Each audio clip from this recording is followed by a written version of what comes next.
Ah, well, what a super sports weekend. You know, there's nothing like a Seattle sports weekend where losses just flow like a river, just loss after loss, and then you get extra stuff to boost, like maybe possible suspensions, which the Seahawks could be looking at. We know what happened to the Huskies, but you and I sort of, unintentionally to a degree, have found kind of a silver lining. Well, that's what we do. We're very positive. We try to be. And you know, the one thing that was not crushed, like the morale of, I could do this for 10 different things, during that Seahawks game was the fact that Tampa lost. You mentioned Green Bay lost. Vikings lost. Packers lost. Cowboys lost. So their playoff position didn't change much. I think they probably... I don't think it changed at all. I think realistically, we kind of thought they had a shot at maybe winning the NFC West. Right. I think that's gone. I mean, 6-5 versus 8-1. But otherwise, you're right. They're still the number 6 seed in the playoffs. They still have a tie-break edge over Tampa, one that it looks like they can keep. That both teams have got 4 games left in the conference, and roughly similar-looking schedules with 2 on the road, or actually the Seahawks have 3 at home and 1 on the road left.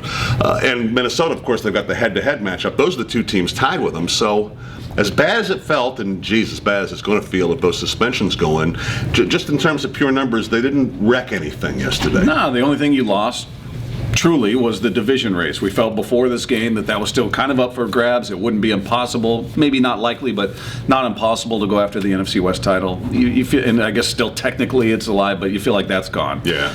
But yeah, everybody that surrounded them, everybody with a 6-5 record, the Tampa Bay Buccaneers, the Vikings, and then you got the Packers ahead of you, the Saints. The one team that we all kind of feared out of that whole group, based on how hot they were and how explosive they can be, was the Saints. They lost to the 49ers. So everybody kind of maintained position with this loss. So if you're looking for a silver lining, there it is. They still control their own destiny to a certain extent here. They made it tougher. They made it much tougher, and if they've got to win 10 games, like we thought, you got to take 4 out of the final 5, which you start getting into likely versus what's real. I don't know, but it's not as bad as it felt. Right. It was a win that we all agree they should have had. They are a better team than the Dolphins. They should have beat them. I don't care that it's on the road. If you call yourself a playoff team, you beat the Dolphins. You beat them when you've got a fourth quarter lead. You beat a team that's got nothing good going for it heading into that game. They didn't do it, but it's not all bad, as we just pointed out. Yeah, they still, maybe the most important thing, the thing that you underline at the end, they still control their own destiny.